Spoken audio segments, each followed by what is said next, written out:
Buona giornata a tutti, ben ritrovati agli amici e benvenuti ai nuovi arrivati.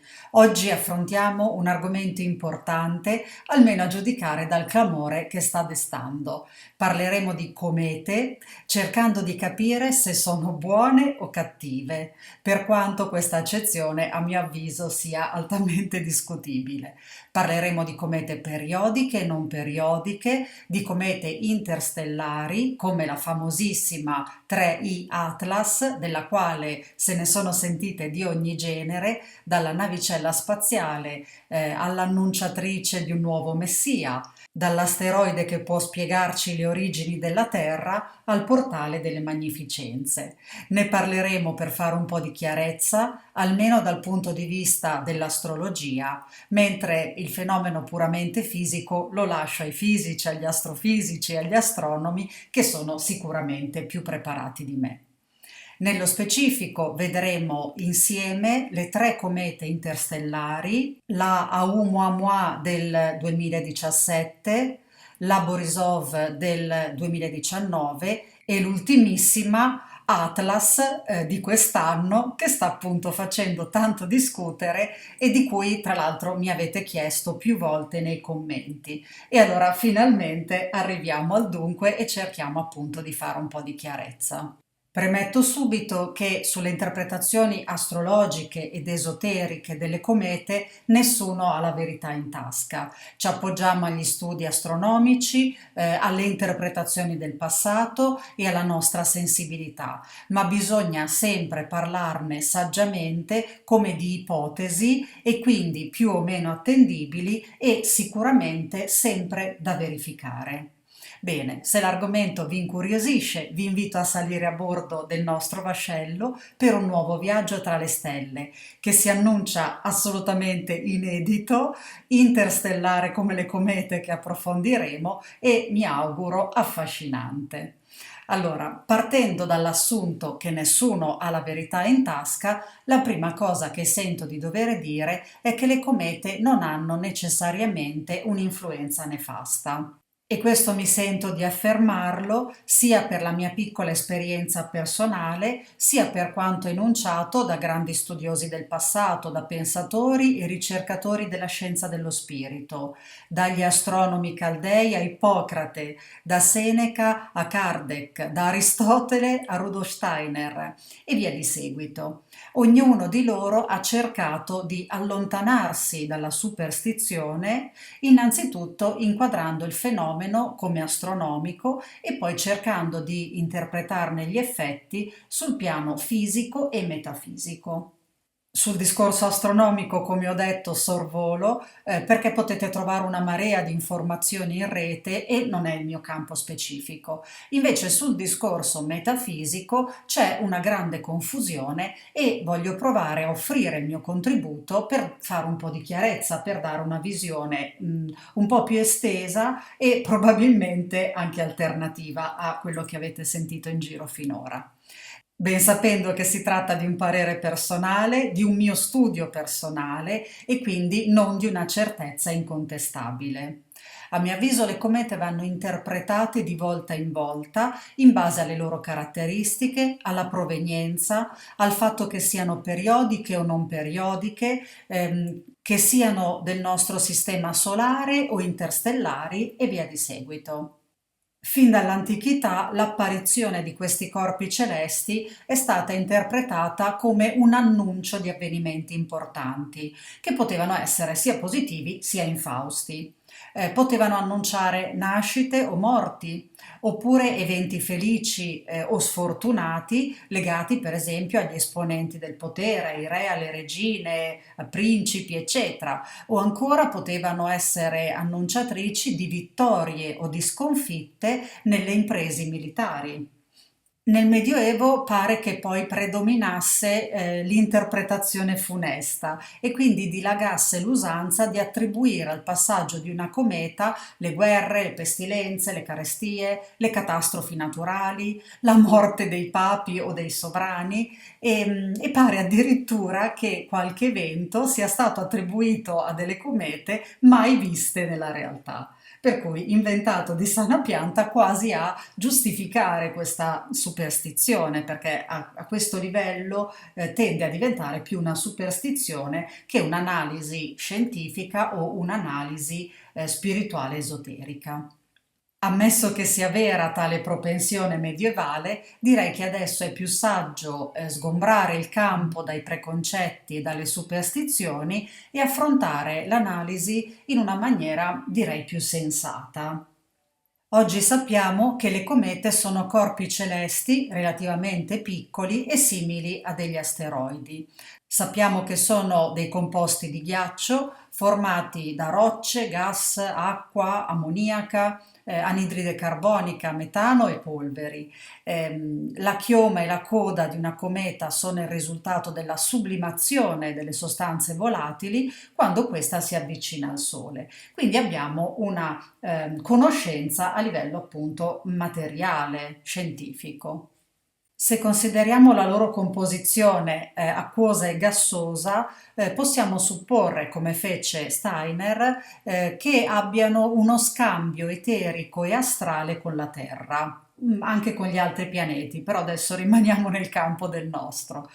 Quindi le comete possono assorbire alcuni elementi eterici e astrali emessi dal nostro pianeta, ma è pur vero che possono rilasciare questo tipo di componenti in direzione della Terra. E allora come facciamo a sapere se avranno un effetto benefico o malefico? Qui andiamo ad analizzare il loro comportamento e il loro viaggio nello spazio.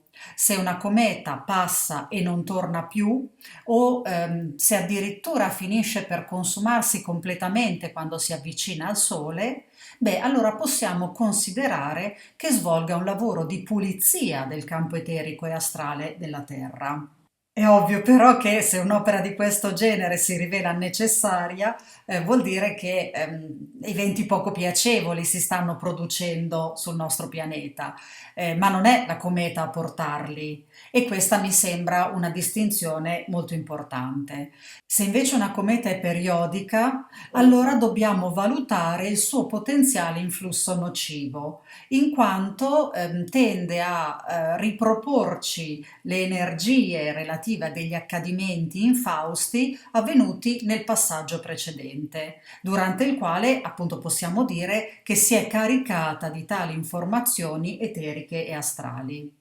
E questa distinzione la ritroviamo anche in Steiner, che individuava nelle comete non periodiche degli agenti di pulizia, mentre attribuiva a quelle periodiche un influsso negativo. Steiner parlava di un campo astrale della Terra dove sono presenti anche delle energie e delle entità maligne che vengono generate dai pensieri falsi, perversi e malvagi degli uomini. Oltre a entità a sé stanti che esistono comunque e che coabitano con noi. Però proprio lui faceva questa precisazione riguardo all'influsso proprio dell'uomo, della vita degli uomini sulla Terra. E parlava di queste scorie astrali come di scorie di tipo luciferico. E in questo scenario le comete e le meteore, che sono costituite di sostanze astrali antichissime ed elevatissime, che Steiner attribuiva al rango dei cherubini e dei serafini, hanno una funzione purificatrice del sistema planetario. Così come diceva sempre Steiner, hanno una funzione purificatrice anche i temporali. A proposito di Steiner, ho scartabellato un po' nei miei libri, nella mia biblioteca e ho trovato alcuni riferimenti specifici. Per esempio, nella conferenza Le entità spirituali nei corpi celesti e nei regni della natura, tenuta a Helsinki, Steiner spiega come, grazie alla scienza occulta, sia possibile notare come la vita umana sulla Terra generi una somma di entità e di forze astrali dannose e di ostacolo alla vita. Naturalmente non produciamo soltanto energie dannose, ma come ho detto prima, ci sono dei pensieri e delle azioni errati o malevoli che permeano il nostro mondo astrale e continuano a vivere in esso. Quindi la sfera astrale di un pianeta è composta sia di normali sostanze animiche sia di effluvi nocivi. Secondo Steiner, una cometa tende continuamente a raccogliere intorno a sé i prodotti astrali dannosi del sistema e ad eliminarli da esso, a portarli fuori da esso o a bruciarli, diciamo, a renderli combusti, a sublimarli quando entra o quando si scontra nel Sole. Dice espressamente che dobbiamo considerare la vita delle comete come un fattore di continua purificazione del sistema planetario. Ma Steiner si spinge oltre e ci dà ulteriori elementi di riflessione. Nella conferenza I segreti dell'universo, comete e luna, che ha tenuto a Stoccarda nel 1910, Steiner si esprime con un particolare riferimento alla cometa di Halley, una cometa periodica come la recente cometa Lemmon e quella del 2024, la Pons-Brooks. In questa occasione Steiner pone in evidenza un altro compito delle comete, ovvero quello di cooperare alla trasformazione del corpo fisico ed eterico degli esseri umani. Cosa significa questo? In pratica il concetto è che mentre l'uomo evolve facendo progredire il suo pensiero, il suo io e la sua coscienza, è necessario che anche il corpo eterico e quello fisico si adeguino al cambiamento, altrimenti l'essere umano non potrebbe avanzare nella sua interezza. Bene, secondo Steiner, un aiuto in tale direzione ci giunge proprio dalle comete, che agiscono sul corpo fisico e sul corpo vitale dell'uomo, promuovendo la creazione di organi e di sistemi percettivi, eccetera, adatti all'evoluzione dell'io cosciente. Come ogni cosa, anche la funzione delle comete ha una doppia valenza e se da un lato ci aiuta ad adeguare il corpo ai nuovi stati di coscienza, dall'altro ci fa immergere sempre di più nel mondo materico e fenomenico. Quindi, come sempre, non bisogna abbandonarsi agli influssi astrali di nessun tipo, ma esserne consapevoli, così da usare ciò che ci può aiutare a progredire e invece scartare oppure opporsi a ciò che può farci precipitare nel baratro. Ci tengo sempre a precisare che nulla è mai assolutamente positivo e benefico e nulla è mai totalmente negativo o malefico, perché il creato ha in sé entrambe le polarità e queste due polarità cooperano al divenire, sono gli artefici in qualche modo del divenire. Pertanto non dobbiamo intendere le comete come agenti maledetti del cosmo e neanche dobbiamo aspettarci che ci salvino. È meglio, a mio avviso, operare incessantemente per tenere accesa la nostra fiamma spirituale e interagire con il mondo e con il cosmo, facendo sempre riferimento a questa componente dello spirito, che è in noi, fuori di noi, è dappertutto e può diventare, anzi deve diventare in qualche maniera la nostra bussola. E questa operazione può essere affiancata dallo studio della ricerca, una ricerca volta a comprendere i messaggi che ci giungono dai vari piani, compreso quello degli astri e dei corpi celesti in generale, quindi anche le comete e qualsiasi altra cosa dovesse venire scoperta strada facendo. Prima di proseguire, concedetemi qualche secondo per invitarvi a iscrivervi al canale, ovviamente se ne apprezzate i contenuti, e ad attivare la campanella per non perdere i prossimi appuntamenti, i video e i podcast. E se l'argomento di oggi vi piace, vi invito a mettere un like e a lasciare un commento per rendere sempre più vivo e sempre più ricco questo luogo e il nostro meraviglioso gruppo. Dimenticavo, c'è anche la possibilità di abbonarsi al canale e di sostenere con una piccola donazione il mio lavoro di divulgazione. Un grazie di cuore a chi si è già iscritto o abbonato e grazie anche a chi vorrà unirsi oggi alla compagnia. E ora riprendiamo il nostro viaggio tra le stelle. Ora, per fare un esempio pratico, posso ricordare che nell'aprile del 2024 ho realizzato un video sulla luna nuova dell'8 aprile, con l'eclissi solare che si è verificata e con il successivo passaggio al perielio della cometa periodica Pons-Brooks, che ho citato anche prima. Questa è stata chiamata anche la cometa del diavolo per la curiosa chioma a forma di corna. Questa cometa era a 14 gradi del Toro e proprio nei giorni dell'eclissi, quindi anche molto vicina alla congiunzione Giove-Urano, e il 21 aprile, se non ricordo male, ha raggiunto il perielio, ossia la sua massima vicinanza al Sole. La prima cosa è ricordarsi quello che ci hanno tramandato gli antichi, ovvero che una cometa nel segno del Toro era associata a scarsità e a cattive condizioni per gli esseri umani, ma anche a azioni di ribellioni, sommosse e disordini che si sarebbero prodotti sul nostro pianeta.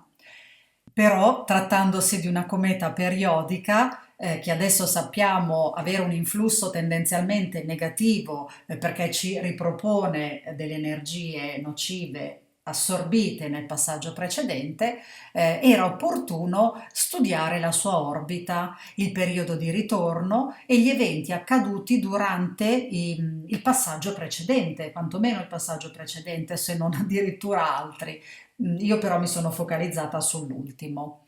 La cometa del diavolo ritorna ogni 70 anni circa e il suo passaggio precedente si era verificato nel maggio del 1954. In quel video, da questi dati, avevo ipotizzato le tematiche che sarebbero state riproposte dal ritorno di questa cometa. La prima questione riguardava il discorso dell'atomica, delle bombe nucleari, dato che proprio nel 1954 abbiamo avuto ben due esplosioni come test nucleari operati dagli Stati Uniti, una nel deserto del Nevada e un'altra nelle isole Marshall. La seconda tematica che ho trovato richiamava i rapporti tra la Russia e l'Ucraina, visto che esattamente nel 1954 la Crimea veniva trasferita, donata all'Ucraina. Una terza tematica poteva riguardare l'aggressività bellica francese, dato che la Francia aveva conti in sospeso con la Russia e con la Cina dalla guerra d'Indocina, dove queste due potenze hanno, diciamo, sostenuto, più che sostenuto, la vittoria, dei Viet Minh. Altre possibili ripercussioni che avevo indicato e individuato riguardavano Israele e gli attentati terroristici. Poi c'era il rischio di incidenti legati a esplosioni nelle miniere, a disastri, valanghe, alluvioni, terremoti, eccetera, eccetera. In ultimo avevo ipotizzato anche una fase in cui avremmo dovuto fare i conti con la reale funzione dei media italiani e anche con l'affidabilità e la trasparenza dell'informazione, in quanto nel 1954 in Italia iniziarono ufficialmente le trasmissioni televisive. Bene, credo che le previsioni si siano realizzate quasi al 100% e se avete voglia e tempo potete, oppure se ve lo ricordate, potete verificare di persona. Ma siccome non è questo l'argomento del video di oggi, vorrei andare avanti. Delle comete ho parlato anche in altri video più recenti, ma volevo proprio portare come esempio questo perché è appunto verificabile. Cioè, è passato un anno e mezzo e abbiamo la possibilità di vedere se quelle intuizioni, quelle ricerche hanno dato dei buoni frutti, sono state affidabili. E ora vediamo di analizzare le comete interstellari, cioè quelle provenienti da uno spazio oltre i confini del nostro sistema solare e quindi plausibilmente di origine ancora più antica. Secondo i ricercatori contemporanei, infatti, tutte le comete non interstellari si sono formate insieme al nostro sistema solare e quindi diciamo che non hanno più di 4 miliardi e mezzo di anni. mentre quelle interstellari possono essere molto molto molto più antiche. Se trasliamo questo dato in una concezione del tempo spirituale, che si sviluppa su dimensioni parallele e non come una magnifica illusoria linea retta, allora dobbiamo davvero pensare che questi viaggiatori dello spazio scaturiscano da regni celesti molto elevati, molto antichi, come lo sono appunto i regni dei serafini o dei cherubini, che corrispondono alle prime due Sefirot dell'albero della vita e quindi a divinità primordiali come Gea e come Urano della mitologia greca. Per inciso, pur riconoscendo all'interpretazione esoterica della Cabala ebraica un grandissimo valore, vorrei precisare che l'albero della vita ha origini molto più antiche e ne ritroviamo traccia nelle civiltà mesopotamiche, in quelle egizie e in molte altre. Qui si aprirebbe un discorso che ci porterebbe troppo lontano, quindi riprendo la nostra rotta, però ci tenevo a precisarlo perché è giusto saperlo, dato che diciamo che la Cabala ebraica ha un po' monopolizzato le nostre conoscenze nell'epoca moderna e contemporanea. Bene, se le comete interne al nostro sistema solare servono a equilibrare e purificare l'astrale e ad armonizzare gli stati evolutivi della vita all'interno del nostro sistema, allora quelle interstellari si prestano all'interpretazione di un messaggio che arriva da quei livelli spirituali superiori, da livelli spirituali superiori idealmente molto più distanti da noi e molto più indietro, diciamo, nella fase della creazione, dell'evoluzione del nostro pianeta e del nostro stesso sistema solare. Quindi potrebbero avere una duplice funzione. Da un lato quella di imprimere una sorta di correzione alla direzione presa dagli abitanti del nostro pianeta e forse del nostro intero sistema solare, dall'altra quella di promuovere un salto evolutivo. E qui a mio avviso la seconda interpretazione di Steiner si rivela più attinente rispetto alla prima. Mentre la prima la trovo molto calzante per le comete periodiche e non periodiche, la seconda, che indicava proprio una evoluzione del corpo fisico, o meglio i semi di un'evoluzione del corpo fisico ed eterico, mi sembra molto più vicina alla possibilità dell'effetto che hanno le comete interstellari sul nostro pianeta. Pertanto sarei propensa a dire che la funzione di assorbimento e rilascio di sostanza eterica e astrale riguarda le comete interne al nostro sistema solare, mentre quella di essere un seme di trasformazione del corpo fisico ed eterico degli esseri umani, in modo che si allinei ai progressi dell'io cosciente, dovrebbe riguardare in special modo le comete interstellari. E allora, secondo questa mia ipotesi, la cometa 3I Atlas, soprannominata anche l'arcobaleno del cosmo, che è un nome un po' più carino di quello tecnico, sarebbe portatrice di un seme di trasformazione per l'umanità, una messaggera, diciamo, di un cambiamento importante e contemporaneamente imprescindibile. Tra l'altro, curiosamente, ho scoperto che alcuni astrofisici hanno formulato l'ipotesi che questa cometa 3I Atlas possa essere un seme di formazione planetaria, ossia il residuo di un corpo che aiuta a costruire i pianeti dei sistemi più giovani. In altre parole, lo spazio interstellare consegnerebbe semi già pronti per la formazione delle prossime generazioni di pianeti. Questa naturalmente è la descrizione fisica, ma se la trasportiamo, la traduciamo sul piano spirituale, queste comete possono facilmente essere considerate al pari di semi di evoluzione. Da qui a pensare che l'evoluzione sia indolore ce ne passa, ma almeno iniziamo a comprendere che non si tratta di sassi scagliati contro la terra da un dio iracondo che ci considera delle schifezze e che ci vuole polverizzare. Niente diluvio universale, insomma, e niente astronave aliena che viene a consegnarci il Salvatore a domicilio. Almeno, secondo me, nessuna delle due ipotesi. Direi piuttosto messaggi e semi evolutivi che dobbiamo interpretare e decidere come usare. Qui ognuno si salva da sé e l'umanità intera deve provvedere a se stessa, possibilmente imparando a cooperare in armonia. Certo, non siamo soli, lo vediamo perché abbiamo messaggi dal cosmo, continui segnali, ma neanche dobbiamo aspettarci che qualcuno ci venga a cavare le castagne dal fuoco. Bene, adesso la sfida è tentare di decifrare questo messaggio. Se avete voglia di provarci insieme a me, proseguiamo nel viaggio e allarghiamo un attimino le nostre vedute, analizzando anche le altre due comete, quindi tutte e tre le comete interstellari che sono venute a farci visita negli ultimi 9 anni. E per inciso, questa è la prima volta nella storia che vengono osservati e catalogati dei corpi interstellari. Ciò non vuol dire che non ci siano mai stati, ma è la prima volta che vengono riconosciuti e diciamo etichettati come tali. Ora, prima ancora di fare valutazioni e di cercare riscontri, direi che salta all'occhio un dettaglio numerologico decisamente curioso.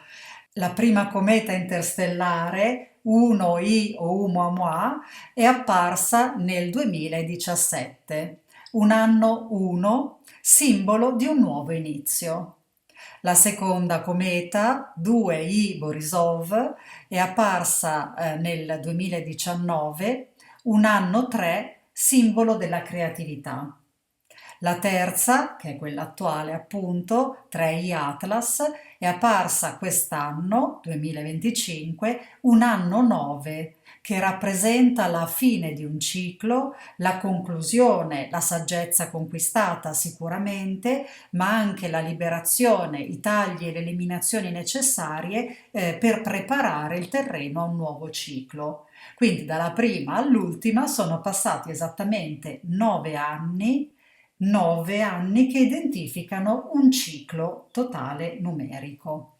Con la numerologia mi fermo qui per non partire per le mie solite tangenti e ora invece concentriamoci sui tre viaggiatori interstellari perché ognuno di essi ha una storia da raccontarci. Oumuamua, soprannominato il sigaro interstellare, è un oggetto misterioso, velocissimo e con un'orbita iperbolica che non era mai stata vista prima. È il primo corpo confermato come proveniente da un altro sistema stellare e il suo nome in hawaiano significa appunto messaggero che arriva per primo da lontano.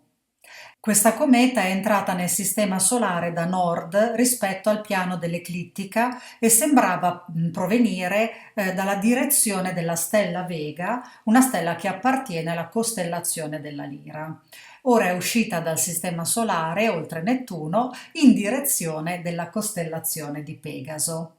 È bene precisare che la provenienza dalla direzione della costellazione della Lira non implica che questo corpo si sia formato in quel sistema stellare, ma semplicemente che è stato avvistato in entrata da quella parte del cosmo, da quella zona del nostro sistema. E ora che sappiamo più o meno la funzione delle comete interstellari, non ci resta che cercare di capire il messaggio di cui è portatrice questa e per farlo osserviamo la simbologia della costellazione della Lira, perché comunque per noi è entrata nel nostro sistema da quella costellazione. Allora, la costellazione della Lira rappresenta lo strumento musicale di Orfeo che la usava per incantare con la sua musica e il suo canto. Il mito ci narra che Hermes crea la lira usando il guscio di una tartaruga, ma poco dopo deve offrirla in dono ad Apollo per scusarsi di avergli rubato un'intera mandria di vacche. Quando Apollo scopre che gli sono state rubate le vacche e va in cerca del responsabile, rimane incantato dal suono della lira e propone a Hermes lo scambio e Hermes ovviamente accetta. Apollo a sua volta dona la lira a Orfeo e Orfeo impara a suonarla sotto la guida delle muse e diventa un artista sublime, tanto da incantare ogni creatura. Si racconta che placasse le bestie feroci, animasse le rocce e addirittura rallentasse la corsa dei torrenti. Ma questo è soltanto il preambolo, perché la storia di questa costellazione è legata soprattutto alla seconda parte del mito, la più famosa direi, quella che ci narra di quando Orfeo intraprende la sua discesa agli inferi per salvare la moglie Euridice. Nelle Georgiche Virgilio ci racconta che Euridice, per sfuggire alle attenzioni non gradite di Aristeo, uno dei tanti figli di Apollo, mette un piede su un serpente e finisce uccisa dal suo morso. Il responsabile però appunto è questo inseguimento d'amore non gradito. A questo punto Orfeo, disperato, decide di scendere agli inferi per riportare Euridice nel mondo dei vivi. Orfeo parte, supera tutti gli ostacoli, incanta con la sua musica prima Caronte e poi Cerbero, affronta varie vicissitudini e alla fine arriva al cospetto di Ade e Persefone, le due divinità che regnano appunto nell'oltretomba. Qui con la sua musica e il suo canto riesce a commuovere anche le due divinità e ottiene la concessione di portare con sé Euridice a patto di precederla e di non voltarsi mai a cercarla con lo sguardo. Tuttavia, quando ormai è giunto alle soglie degli inferi e sta per uscirne, viene preso dal dubbio che Euridice non lo stia più seguendo e quindi Orfeo si volta. Voltandosi, rompe la promessa e vede Euridice scomparire, viene risucchiata nell'oltretomba. Orfeo decide che non amerà mai più nessun'altra donna e alla fine, ironia, viene ucciso e fatto a pezzi dalle sue molte pretendenti durante i culti bacchici. La testa di Orfeo viene gettata nel fiume insieme alla lira e, guarda caso, finisce proprio sullo strumento dove continua miracolosamente a cantare.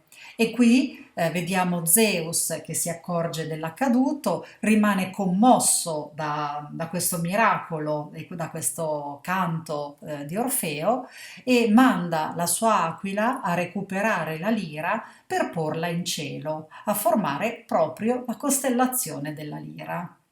E la stella che identifica l'Aquila è proprio Vega, la stella dalla cui direzione proviene la cometa Oumuamua. Bene, dopo l'avvento di questa cometa interstellare siamo ancora qui a parlarne, a riprova che le comete non indicano sempre e soltanto la devastazione e il male assoluto. Ma a parte gli scherzi, che cos'è successo nell'ottobre del 2017, ottobre e mesi successivi, perché ovviamente l'influsso va sempre allungato un po'. La prima cosa che mi viene in mente è l'inizio del movimento contro le molestie sessuali e contro la violenza sulle donne, che è stato denominato MeToo, hashtag MeToo. È un movimento che in pochi giorni ha toccato decine di migliaia di persone ed è diventato virale. Si è imposto all'attenzione dell'opinione pubblica e anche di quella politica. È un evento che si è portato appresso svariate denunce, lo svelamento di parecchi scandali, nonché l'affermarsi di gruppi attivi sia su scala locale dove è nato il movimento, sia su scala, diciamo, pressoché globale. E il discorso poi si è esteso ai diritti umani e alle questioni sociali in senso più ampio. Bene, se consideriamo il significato del mito, dove vediamo Euridice inseguita e morire a causa della sua fuga, direi che l'attinenza è strettissima. Durante quel periodo però si verificano anche altri eventi degni di nota, e per esempio il declino dell'ISIS in Iraq e in Siria. L'ISIS in quel periodo vede il suo epilogo quasi proprio a ottobre. E ancora in Catalogna si tiene il referendum per l'indipendenza e a metà novembre cessa la dittatura in Zimbabwe per effetto di un colpo di stato militare. E poi abbiamo ancora le tensioni tra gli Stati Uniti e la Corea del Nord e altri eventi. Mi fermo qui, sia perché vorrei limitarmi a qualche esempio e non a fare una carrellata, sia perché sto cercando di restringere il campo, diciamo, a un'ottica di attinenza all'evento della cometa. Allora, nel complesso, come ho detto, se pensiamo a Euridice, si direbbe che l'evento maggiormente attinente sia la questione dei diritti delle donne. Tuttavia, a mio avviso, qui si nota anche un altro fattore, un altro elemento, che è la speranza di Orfeo che viene disattesa. E allora in questo quadro possiamo collocare, per esempio, il desiderio di indipendenza della Catalogna e la cessata dittatura in Zimbabwe, in quanto si tratta di speranze che, adesso lo sappiamo, verranno disattese di lì a poco. E in ultimo, ma non per importanza, credo che dovremmo vedere in questa cometa l'avvertimento a non sfidare troppo il principio inalienabile della morte. Così come Orfeo cerca di sedurre le divinità dell'oltretomba per averla vinta sulla morte, altrettanto stanno facendo gli uomini aspirando all'immortalità e ad averla vinta sulle leggi della natura. Ma in questi giochi c'è sempre una condizione e c'è sempre un prezzo da pagare. E a volte il prezzo è il fallimento totale e la distruzione, come è accaduto a Orfeo, che alla fine viene addirittura smembrato. Tra le pieghe del mito però c'è anche qualche indicazione nascosta per come aggirare, per così dire, l'ultimo atto della nostra esistenza fenomenica. Ma su questo è meglio soprassedere, visto che già ci sono abbastanza illusioni in campo e invece rimaniamo sul nostro tema portante. E dunque passiamo alla seconda cometa interstellare. 2I Borisov è detta anche la cometa primitiva in quanto è apparsa intatta, quasi come se fosse uscita da un laboratorio cosmico. Questa cometa è entrata nel Sistema Solare nel 2019 dalla direzione della costellazione di Cassiopea e si è tuffata nello spazio interstellare, per cui si è allontanata in direzione della costellazione australe del telescopio. La costellazione di Cassiopea, quella di ingresso, ci porta ancora una volta ad analizzare il mito. Nella mitologia greca, Cassiopea è la regina d'Etiopia, moglie di Cefeo e madre di Andromeda. Cassiopea è una donna bellissima, ma anche molto arrogante, e infatti si vanta che lei e sua figlia Andromeda sono più belle delle Nereidi, che sono le ninfe del mare, figlie di Nereo. Le Nereidi si lamentano con Anfitrite, loro sorella e moglie di Poseidone, e questo provoca l'ira di Poseidone che scatena terribili inondazioni e manda persino un mostro a razziare le coste del regno. Cassiopea e Cefeo consultano allora l'oracolo e la risposta dell'oracolo però è feroce. Se vogliono fermare l'ira di Poseidone, devono offrire la figlia Andromeda in sacrificio e la devono legare a una roccia affinché venga divorata da un mostro. A questo punto entra in scena Perseo, che passa da quelle parti, ingroppa il cavallo alato Pegaso, vede Andromeda e se ne innamora. Qui è curioso notare che la prima cometa interstellare è uscita dal nostro sistema solare proprio in direzione della costellazione di Pegaso e Pegaso qui viene a salvare Andromeda. Così, una nota di colore, diciamo, ma andiamo avanti con la nostra storia. Perseo ha appena sconfitto Medusa e porta con sé la testa della Gorgone. Si offre di liberare Andromeda in cambio della sua mano e una volta ottenuto il consenso affronta il mostro e riesce ad ucciderlo pietrificandolo con la testa di Medusa. Adesso il regno è libero, Perseo può sposare Andromeda e insieme possono vivere felici e contenti come nelle migliori favole. Ma gli dei non dimenticano l'affronto di Cassiopea e la pongono in cielo, legata al suo trono, costretta a girare in eterno attorno al polo celeste, cosa che la fa perire a testa in giù per buona parte dell'anno, meglio per una parte dell'anno. E questa possiamo intenderla come la sua eterna punizione per la sua vanità. Qui le tematiche che vediamo emergere sono sicuramente la superbia e l'arroganza umana, ma anche le calamità e i disastri naturali.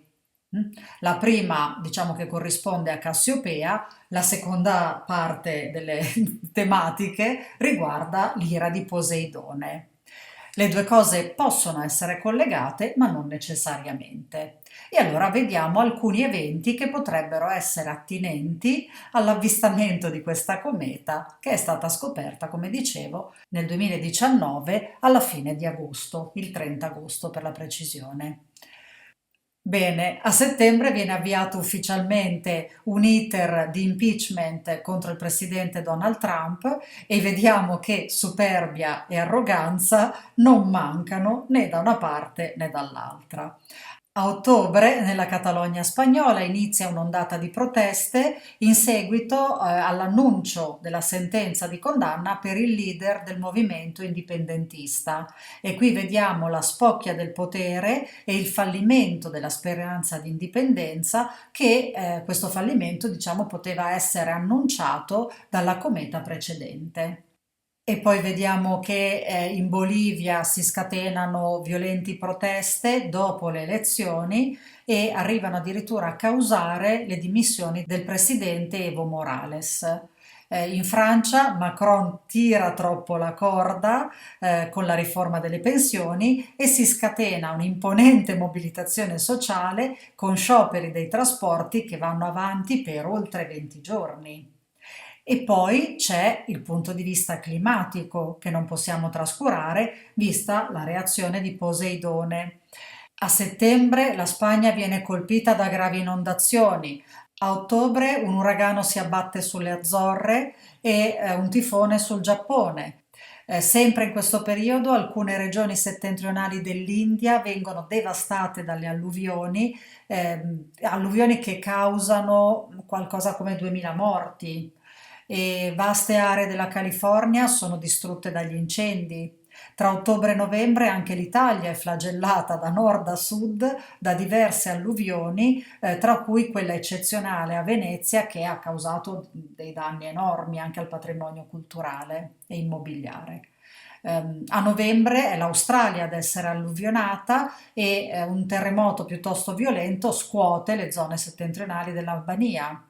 E per finire, a dicembre del 2019 si verifica il primo caso di contagio a Wuhan in Cina, con tutto ciò che sappiamo esserne conseguito a livello mondiale. E qui un inciso, Poseidone è la divinità corrispondente di Nettuno e Nettuno sappiamo che può causare epidemie di malattie. Anche questa cometa pare portarci un avvertimento. Non peccate di superbia e arroganza o le ripercussioni potrebbero essere disastrose. E questo vale in più settori. Sicuramente quello delle relazioni umane, dove non è saggio che il potere tiri troppo la corda a danno dei propri cittadini. E poi quello della scienza, dove giocare a fare gli apprendisti stregoni può causare conseguenze imprevedibili e nefaste e ne abbiamo fatto esperienza probabilmente. Ma anche il settore che riguarda, diciamo, l'uomo e il pianeta, un pianeta che non va preso in giro con finte dichiarazioni di volere difendere la natura, perché la natura si difende benissimo da sola, ma gli esseri umani devono davvero imparare a rispettare il luogo che li ospita. E ora veniamo alla nostra cometa 3I Atlas, che si suppone essere la più antica tra tutte. Questo arcobaleno del cosmo è stato scoperto il 1° luglio del 2025 e i ricercatori suggeriscono che provenga dal disco spesso della Via Lattea, una zona della galassia dove si trovano le stelle più vecchie. Sulla cometa 3i Atlas si stanno spendendo fiumi di parole, come già sapete, come abbiamo ricordato all'inizio. Quindi veniamo subito all'analisi per cercare di capire che cosa ci vuole dire, qual è il suo messaggio. Come ho accennato prima, questa cometa non proviene da una costellazione specifica, ma dal sistema stellare della Via Lattea. Tuttavia, possiamo ricavare una seconda indicazione grazie alle prime osservazioni che la collocano nella costellazione del Sagittario. Però, siccome abbiamo due indicazioni, io non trascurerei il mito collegato alla Via Lattea. Giusto un accenno, perché poi analizzeremo meglio la costellazione del Sagittario, però provare a farci fornire uno spunto anche dalla Via Lattea mi sembra interessante. Uno di questi miti, forse il più noto, è quello legato all'allattamento di Eracle, figlio di Zeus e di una donna mortale. Zeus approfitta del sonno della moglie Era per attaccarle al seno Eracle e renderlo così immortale, perché soltanto abbeverandosi dal latte di Era avrebbe potuto diventare immortale. Era già un semidio, ma l'immortalità era una conquista che doveva avvenire così. Ma la forza di Eracle è tale da svegliare la dea e farle schizzare parte del latte nel cielo, creando così la Via Lattea che diventa poi la strada degli dei. Questo mito vediamo che richiama ancora il concetto dell'immortalità che può derivare soltanto da un nettare divino o in alternativa, oppure traducendo questo significato, da un cammino spirituale. Immortalità che rimane per noi eternamente visibili nel cielo tramite la Via Lattea e pertanto perennemente desiderabile. In molte altre tradizioni ritroviamo nella Via Lattea dei chiari riferimenti alla dimensione superiore, spirituale, divina, come per esempio per gli Egizi che chiamavano la Via Lattea il Nilo celeste su cui navigavano gli dei. Direi che questa prima parte dell'interpretazione ci lascia un messaggio positivo, un messaggio di speranza, ma adesso vediamo le indicazioni più precise che ci vengono fornite dalla costellazione del Sagittario. Allora, qui in prima battuta ci viene da pensare alla simbologia del centauro, metà uomo e metà cavallo, che quindi rappresenta gli istinti animali e l'impulso evolutivo dell'uomo. Un uomo che tra l'altro scocca una freccia verso la dimensione spirituale dell'esistenza e quindi ci lascerebbe supporre un impulso ad avanzare verso la nostra parte più elevata. Ma è davvero così che possiamo decifrare il messaggio di questa cometa? Secondo me conviene fare un piccolo sforzo e spingerci un pochino di più in profondità. Questa costellazione raffigura sì un arciere con zampe di cavallo e busto di uomo e con un arco teso tra le mani nell'atto di scoccare una freccia. Ma come ci ricorda Eratostene, i centauri non avevano archi, non li usavano. E infatti egli accosta la figura del Sagittario a un satiro e non a un centauro, e per la precisione a Crotus, figlio di Pan e di Eufeme, e Crotus era un abile cacciatore che inventò l'arco e le frecce. Ma secondo me neanche questo mito riesce davvero a penetrare nel significato di questa cometa. E allora vediamo che il Sagittario viene a volte identificato, e a mio avviso erroneamente, con Chirone. Ma questo crea confusione, perché Chirone in realtà ha una sua costellazione, la costellazione meridionale del Centauro. E allora cosa possiamo fare? Beh, possiamo considerare che il Sagittario è una costellazione antichissima, di origine sumera. E allora sarebbe quanto mai opportuno cercare le sue antiche ragioni nella mitologia mesopotamica dei Sumeri. E allora il mito sumero del Sagittario ci racconta la storia del dio Ninurta. Ninurta è una divinità della caccia, della legge, dell'agricoltura, della guerra ed è noto per le sue capacità di liberare gli uomini dai demoni. Ed è spesso rappresentato con un'aquila e con armi proprio come arco, freccia e lancia. In alcune zone della Mesopotamia Ninurta era addirittura adorato come parte di una triade di divinità e lui rappresentava il figlio. Ninurta è famoso per il suo coraggio, per la sua forza e per l'abilità in battaglia, ma il mito ci narra che il suo orgoglio cresce a dismisura di conquista in conquista, fino al punto da arrivare a considerarsi invincibile. In pratica la sua umiltà si erode mentre crescono la fiducia in se stesso e l'alterigia.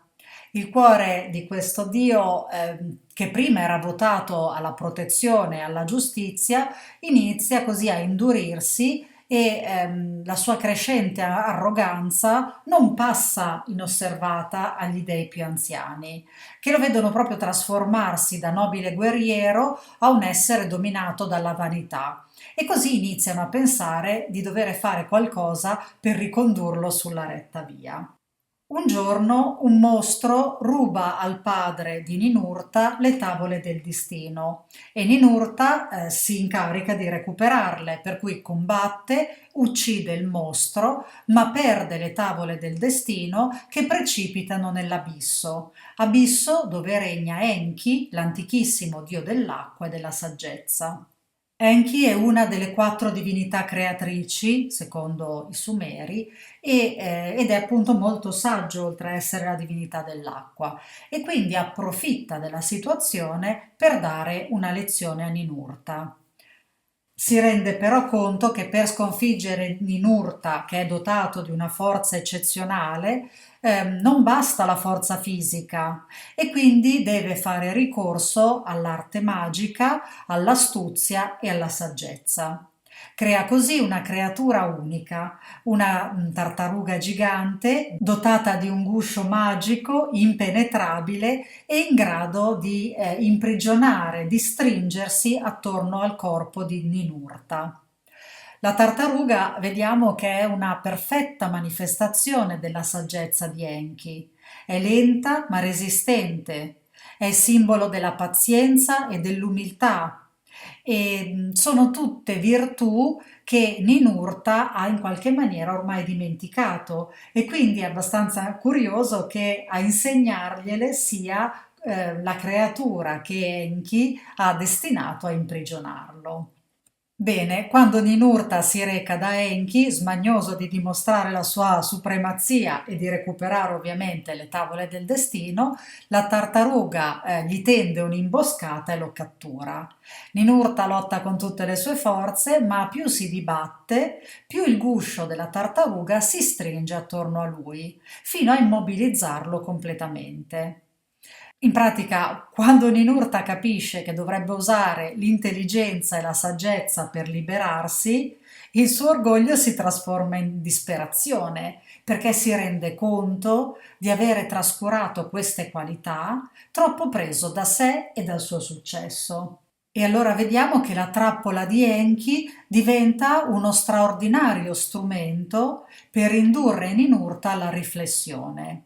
E infatti questo Dio immobilizzato ha tempo per comprendere se stesso e i suoi errori e per ritrovare le virtù che aveva trascurato e dimenticato. Virtù come la nobiltà d'animo, l'umiltà, la saggezza, l'intelligenza. Bene, direi che con questo mito ci siamo. Qui addirittura c'è poco da aggiungere se pensiamo ai paralleli con la situazione attuale che stiamo vivendo. Che stia dominando la forza al posto della saggezza mi sembra assolutamente fuor di dubbio e anche che l'umanità abbia bisogno di ritrovare antichi valori e antiche virtù. Qui spopola sicuramente l'arroganza, la superbia, il pensiero di non dover chiedere a nessuno e di non dover mai scendere a compromessi. Tutte situazioni che, tutte qualità, condizioni e atteggiamenti che ci richiamano sicuramente la figura di Ninurta nella sua parte peggiore, nella sua parte, diciamo, decadente. E l'umanità sta andando appunto verso questa direzione. E allora forse questa cometa porterà con sé una fase di costrizione, un evento più o meno drammatico capace di immobilizzarci, o meglio di immobilizzare i leader per un periodo sufficiente a farli ritrovare il buon senso e ad abbandonare l'idea folle di dominare il mondo con la violenza, le guerre, i soprusi, l'ingiustizia e l'eccesso di controllo. Personalmente sì, mi aspetto l'azione di una simbolica tartaruga che potrebbe anche bloccare l'escalation bellica, ma non sarà un blocco sereno, felice, risolutivo, perché deve produrre un periodo che obbligherà a trovare altre strade, ma sarà comunque un periodo di introspezione, un periodo di maturazione oppure un periodo in cui dovranno cambiare determinati leader in modo da a trovare un nuovo approccio, un approccio di dialogo che favorisca una soluzione effettiva e quindi passi attraverso la ricerca di nuovi modi per fare convergere le istanze di diverse nazioni, ma anche di diversi popoli, di diverse culture, di diverse tradizioni. E per esperienza sappiamo che un'azione del genere potrebbe avere carattere cruento o doloroso o imprevisto o spaventoso. Ma il mito ci lascia sperare che al termine di questo passaggio, se sapremo fare tesoro dell'esperienza e uscirne migliori, ci verranno date le tavole del destino. E forse, dico forse, riusciremo a fare un passo avanti nella nostra evoluzione come umanità. Forse riusciremo ad avvicinarci un pochettino alla Via Lattea, alla strada degli dei, ben sapendo che quella strada è davvero irta di ostacoli e di prove da superare. E la superbia, la presunzione e l'arroganza sono nascoste dietro ogni svolta. E infatti il rovescio della medaglia qui è proprio quello di cedere ancora di più alla seduzione della dimensione materica, diciamo nella presunzione di essere degli dei, e dei come teorizza Harari e come sta cercando di tradurre nella pratica Elon Musk. Ma ce ne sono molti altri attratti da questo, direi, sprofondare nell'abisso della ricerca dell'immortalità da attuare attraverso il transumanesimo. E qui la prova sarà immensa perché al varco ci stanno aspettando gli antichissimi spiriti asurici, che sono delle entità oppositrici che non aspettano altro di farci credere che la coscienza sia un prodotto del cervello e non viceversa, e convincerci a duplicare il cervello attraverso una macchina all'interno della quale pensare di poter trasferire ricordi, pensieri, comportamenti e preferenze e credere così che sia la coscienza umana a essere stata trasferita su un dispositivo elettronico. Quanto di più fasullo, ma quanto di più pericoloso. E qui ci sarebbe davvero molto altro da dire, ma credo di aver abusato un po' troppo della vostra pazienza e quindi direi che per oggi è meglio rientrare in porto. Se la veleggiata vi è piaciuta, non dimenticate di mettere mi piace, lasciare un commento, dare hype, iscrivervi al canale e attivare la campanella. E soprattutto siate vigili e non lasciatevi trascinare dalle manipolazioni emotive di quest'epoca storica. Grazie di cuore per la compagnia e per la vostra preziosa attenzione, un grande abbraccio a tutti e buona fortuna.